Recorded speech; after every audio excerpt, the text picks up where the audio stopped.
G'day punters, welcome to the Deep Dive Caulfield Review Edition.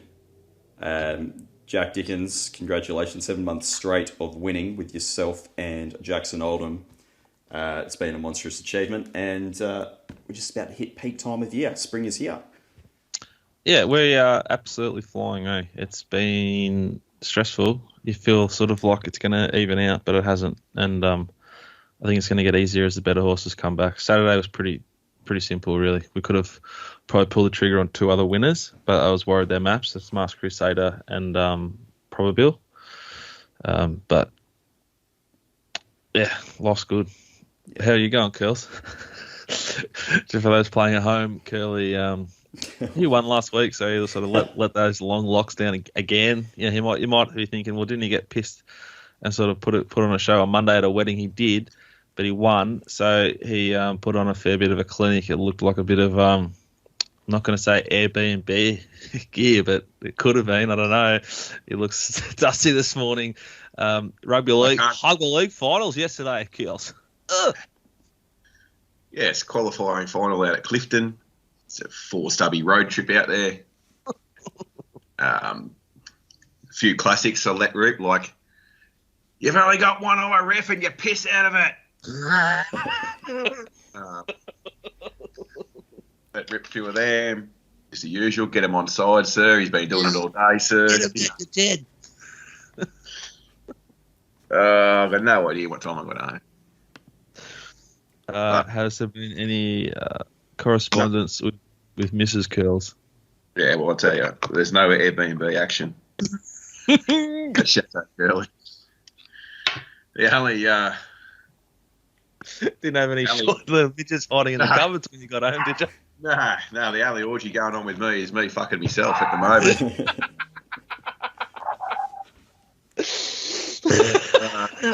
Anyway, apologies, Pistol. You'll be smashing the edit button over the next couple of hours. Anyway, let's get into it. Next couple of hours sounds overwhelming. Okay, let's talk about Caulfield, because there was horses there on Saturday. Not all the jockeys were there, obviously, but the horses were there. Performance of the day, Jack Dickens, according to puntingform.com.au, was Tarath. Yeah. Who we actually, in credit to ourselves again, it's going to be a stack of Dutch ruddering on this show, guys. If you don't like it, stop watching. But we nailed Tarath as a pretty good horse off a failure at Sandown. So off the back of that, it's gone and delivered the goods. No, a failure before that. It's delivered the goods 3 times since, continually stepping up in grade. It's recorded the actual biggest figure of the day, done by the work it did to the 600. Easily the performance of the day, and the horse, like the best horse out of that meeting, is Masked Crusader by a mile. This is, I think this horse is as good as they get as a sprinter. Fastest last it's 8 fucking amazing. Through home, basically. Fastest last 8, 6.42. It had no right to run to record, like to almost have the biggest figure of the day either, off the lack of early tempo. It's enormous. But is it going to be a punting proposition going forward? Don't know. Well, you expect it's in pretty big races, so, you know, as long as it goes to... Well, how would you know in Sydney what... I was just about to say, you know, Rose Hill or Randwick. Mate, the Beak is just letting it run wild. Well, they might be racing at fucking Wagga Wagga on Saturday soon, so... That might suit on-pace horses only if they race at Wagga Wagga.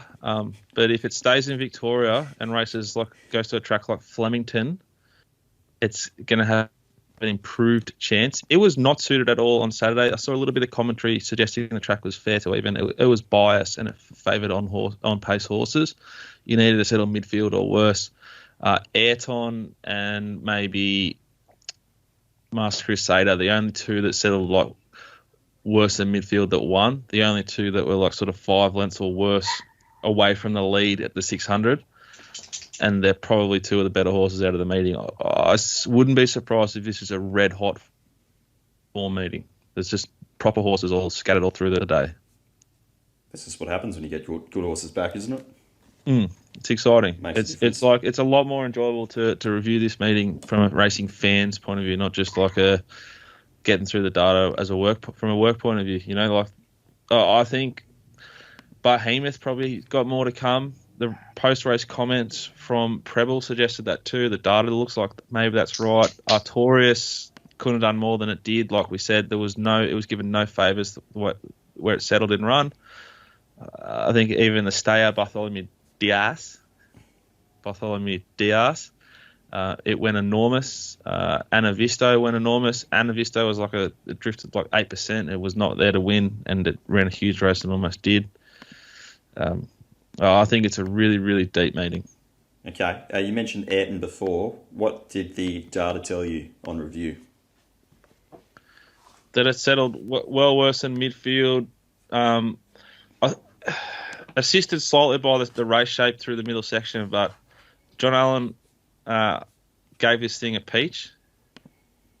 J Car, RIP for 3 or 4 months. She couldn't have ridden this horse any better. I don't think. Like we're obviously on this horse for a fairly big result. Ended up, which we don't take, like we don't put onto the results sheet, but we tip we give out the quaddie, and we just had this one out. So it was another bit of a fill as well if this one, and 600-700 out. It wasn't in a good spot really versus the day. Probably a pair or two further back than you hoped. Top of the straight. It's like good work, John. Now just roll in on top of them all, please, and get it done. And he did. It was glorious. I think this horse is a beast. I love the way it's accelerated through the last 600 metres. I think, we spoke about it a bit. We've got a question about the horse curls. I think maybe it just improves going the Melbourne way. It certainly fucking loves and cherishes and just delivers the goods at Caulfield. Yep. Moving on. Yeah, Queensland form. Yeah, good Queensland form. Yeah. That's what I'm saying. Fucking, it didn't regress from winning at Caulfield and then going at Brisbane. It still ran well here and ran right up. Improved from one run to the next, and just went back and just a bit easier in Melbourne, that's all. Yeah, so it ran a 10.2. 10.2 at its second ever start at Caulfield. Yep, huge. Huge figure. It's like, that's maybe a bit of a big figure. Probably going to regress back from there.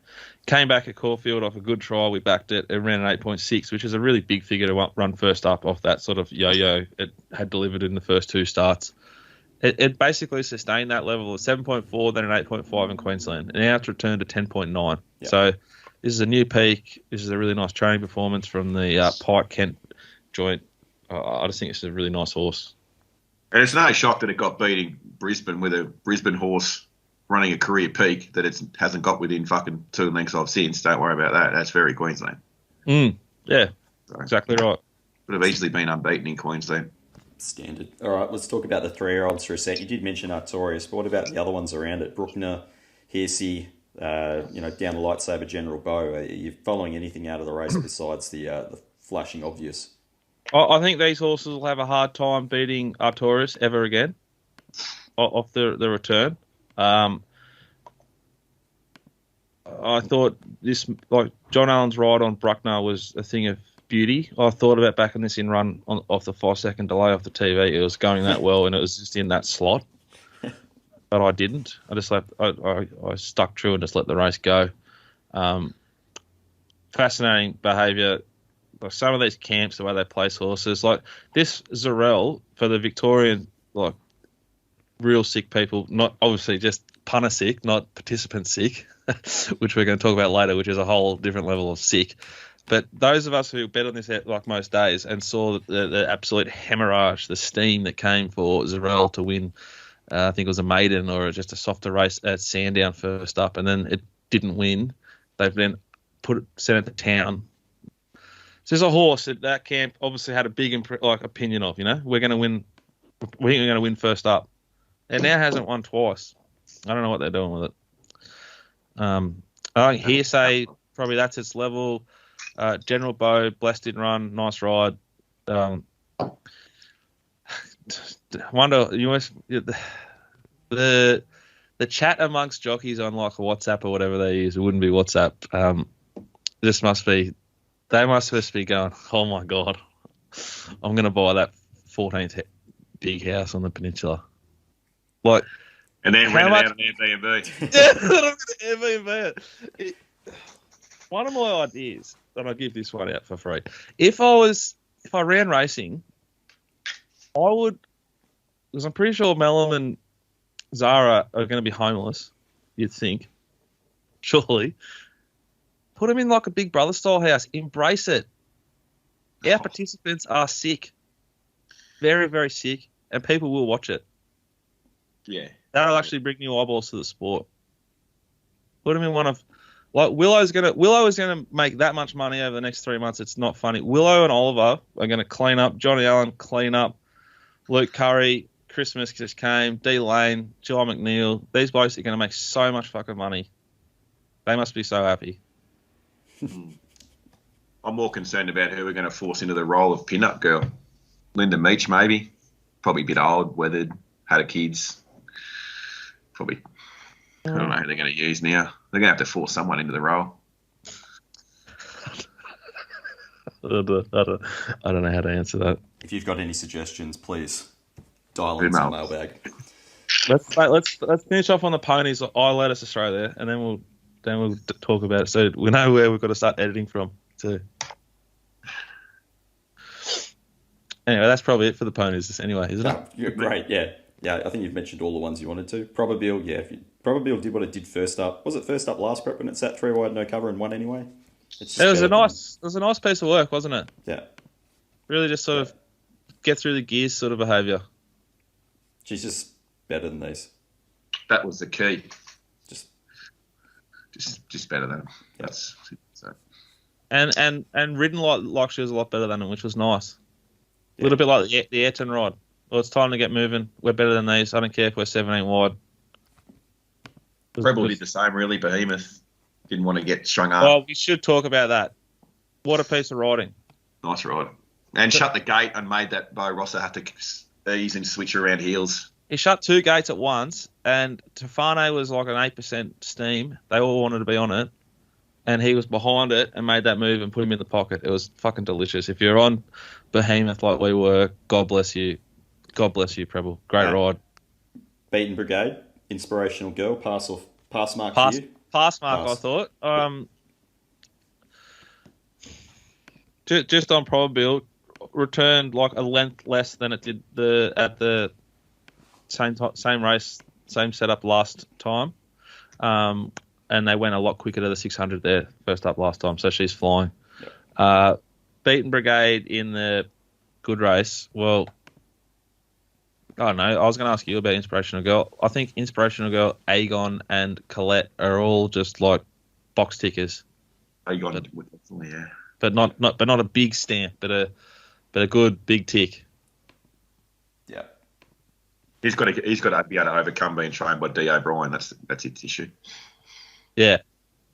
Yeah, he went quiet again on the weekend, but I think he's gonna improve. Drink them. Just quickly at Brisbane Pistol, there's only one thing I want to touch on.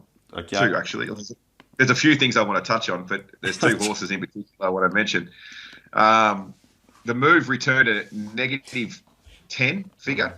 Did I start? I didn't start it then, did I? I said -10. Minus 10. A -10. That eclipsed its best by about 3.2 lengths in winning on resumption for the Golan Yard. It was on speed and dominant.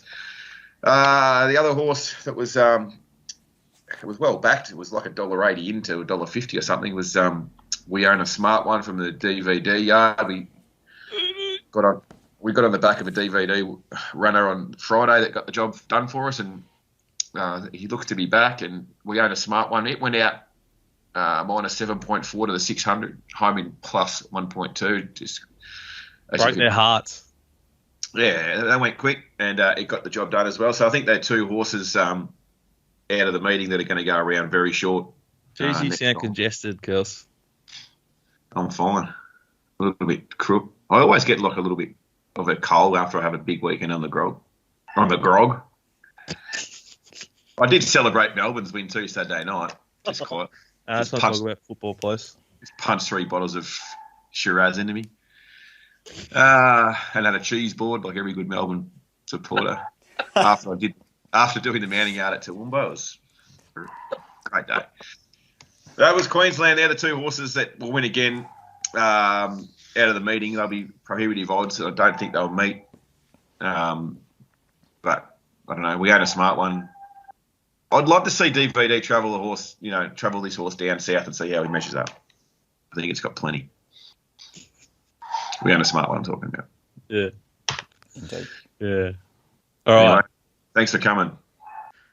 The Airbnb, boys. 3 months. Is it overs, unders, or spot on? For those, let's keep this pretty simple, right? Ben Millam's made a lot of mistakes over the years. How he got the same sentence as the others is beyond me. Like, how many chances does one guy get when he's forefront of the racing industry? And for those who are saying, look, I'm not millions to have done anything worse in the same situation. The difference is I'm not going to be earning 7 figures across the next 3 months and potentially put the entire of the Spring Carnival in jeopardy. And for those who think that's a bit extreme, like, pull your head out of your ass. Like, it's probably a pretty fucking big deal to Racing Victoria if the Melbourne Carnival or Cup Week gets called off because the government cracks the shit, so the whole thing gets locked down. Which isn't millions, because like we can't leave the fucking house after 9 o'clock under this government in Victoria. Like, he is very, very stern. This man, he's. Like, isn't that just talk about that? Isn't it just as simple as that? Yeah, particularly when they keep saying 2 non-racing people. The mind wonders to what 2 non-racing people might be, and if those sort of people might move around the community a fair bit. Rumour and innuendo. They could have been bricklayers for, They could have been chefs. Could have been cleaning the pipes. Gas cookers. Pistol, you nailed it. And you know what? The carnival, the carnival goes on. Like, I read somewhere on someone tweeted that will be lesser for it because they're not riding. Who gives a fuck? Yeah. No one cares. Yeah. The commentary from like Peter Moody about it's like severe is like, if I had to present an argument like on an actual show as to the existence and the damage that the bubble does to people, that is how you think when you have lived inside of the bubble for too long. He has no grasp of reality, none. Moods, you're training the Melbourne Cup favourite at the moment, mate. Like, what the fuck do you think happens if the Melbourne Cup doesn't go ahead? Like, you do wonder. Like, it's not that fucking hard, is it? Maybe it is. I don't know. I wonder what like severity they'll cop for lying. Well, that's arguably worse, isn't it? Like, was he? The worst part really is in the cupboard. I think he's in the cupboard. Well, that's what I heard, and I don't know if he went and rode track work, for example. I think he didn't because he was injured, but he couldn't be that injured if he wanted to get there and he got himself into a cupboard. Like, he must. I couldn't get myself into a cupboard. I'm a bit bigger than him, but I'm not that much bigger than him. You know what I mean? Like, if you can get yourself in a cupboard, you can probably sit on a horse. Then if you get yourself in a cupboard, you can sit on a horse. You ride a horse for a living. You might have ridden track work. We always need that. And they didn't report it. I think the only people who. Can someone just report the facts? Well, we need it. I need it personally. I'd like to know. Because they're saying there's 2 other people who were there weren't licensed doesn't mean they're not racing participants, Jack. Well, and let's talk about racing participants. I think this. I've always thought this for a long time, and it's part of what we love about people in racing. They work hard, they love to bet, and they love to drink piss, and they love to. I think this is official that racing participants are easily. What's the third one, Jack? What's the third one? I was definitely the 2. Racing participants would have to be the sickest of the sick. Like, the behaviour of, if you cut down like the Victorian jockeys, they would make up one AFL side or one NRL side. Yeah. And you think of the damage that like a group of Victorian jockeys have done versus like the West Coast Eagles or the Swans. Like, that their behaviour is so much worse than NRL players. But like, think about that. It's fucking like it's amazing. And we should embrace it because it's never going to change. Should be a TV show about it, and Jamie Carr should earn the money that she makes for everyone else. She should get given it. We build this industry on you. Be yourself. We're going to follow you around 2 days a week. Watch them do the nutbush. It'd be great. That what do you call it nowadays, you kids? I don't know. Peter would. Got to do something. Yeah. Anyway, look, it'll blow over, won't it? Like, they're out, they're not riding for 3 months. Who cares? They'll be back, and the industry will embrace them like they never did anything wrong. So it doesn't matter. Exactly. Who cares? Exactly. Like, Everyone will be all right. It's going to be absolutely fascinating from a wagering point of view because the riding ranks. Look, we've lost like 3 good riders and a good apprentice. who's a good apprentice? Celine, she's a nice apprentice. And I couldn't agree more with Pete's thoughts at the start. Like, how the fuck they've all got 3 months? Like the way we're saying that they built the industry on her. Not built the industry, but they've leveraged her profile dramatically, and she's not being paid for that at all. She should get some. Yeah. She should get some currency when she's on the other side of it.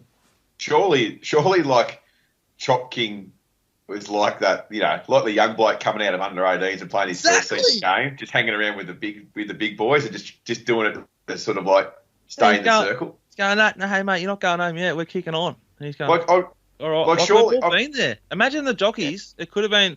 I doubt it was like the older ones, like the Willows and the Ollies, but a few blokes might have, or ladies might have got that text and swerved. I'm thinking, fuck, thank God I didn't give in to that peer pressure. Sort of, I just got a vision in my head of, the opening scene of Old School where Mitch is away for work and he gets home early. Yeah. And his missus is... Can't say that, mate. Can't watch the opening scene of Old School. And then he gets a knock on the door and old mate, that big nose fella sticks his head in the door and goes, I'm here for the orgy. I just can't get that scene out of my head when we talk about it. Anyway, that's all rumour and innuendo anyway. I'm not here to we don't need to speculate. Speculation. It's all alleged. Yeah. It's all alleged. But, this show's a comedy show. Don't forget. Yeah. Never forget. That's why they need to have, possibly needs to just be reported of what's happened. And I don't think they can. If they get to report what had happened, mate, it could be a lot worse. Like, have you ever been to a house party where everyone's gotten nude, where it's just everyone's drinking water? No, not water. Yes, but you guys would be the same. On WhatsApp is full of Snapchat videos and texts and screenshots and voice recordings that have been shared around a lot prolifically. Yeah, I think that's no good. All that sort of stuff. No, not at all. But that's anyway, how it works, isn't it?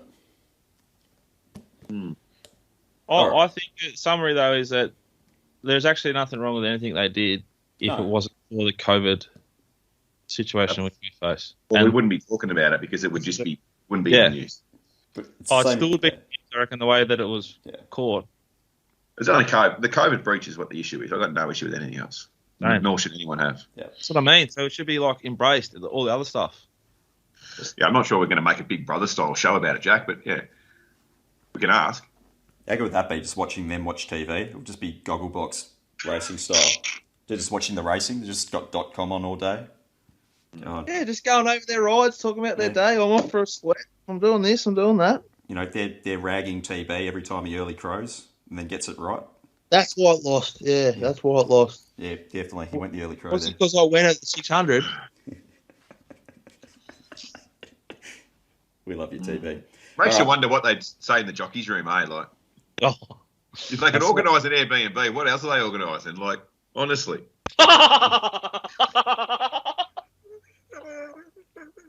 Picnics. I'm talking about, like, what are we doing Sunday? There'd be heaps of stuff. We're obviously very friendly and we're very close and communicate often. Anyway, great to see a bit of camaraderie in the ranks. Indeed. Should we do a bit of Q&A? Yeah.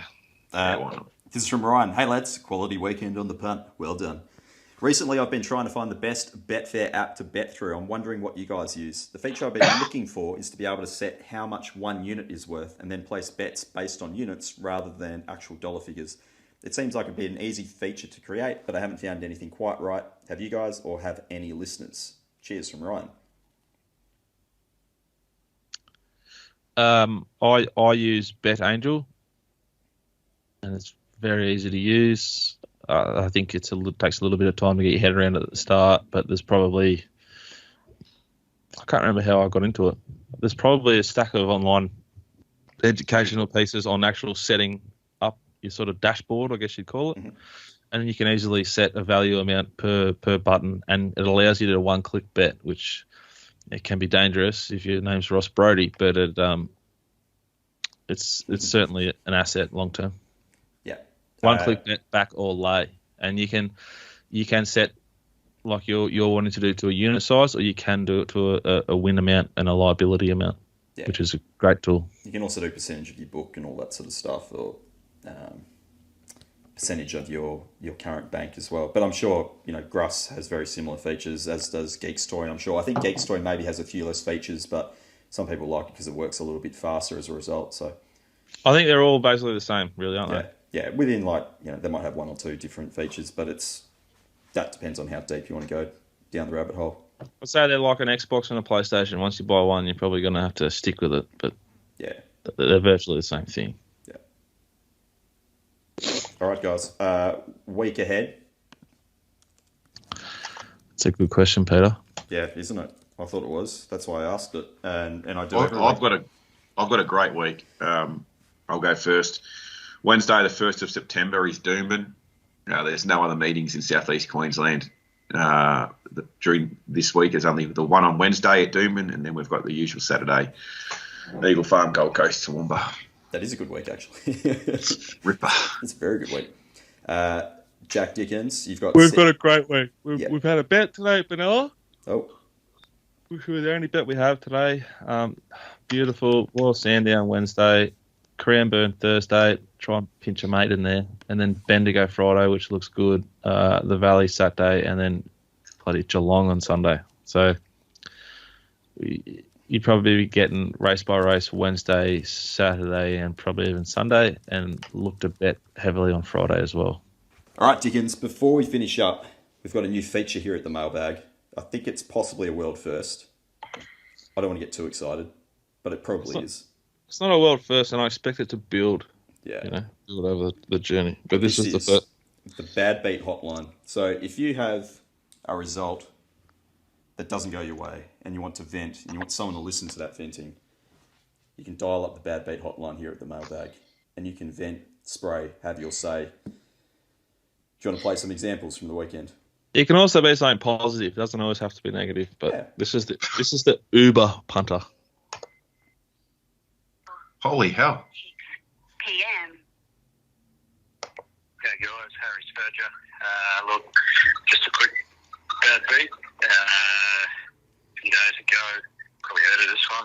I was getting an Uber out to a B&B in Victoria.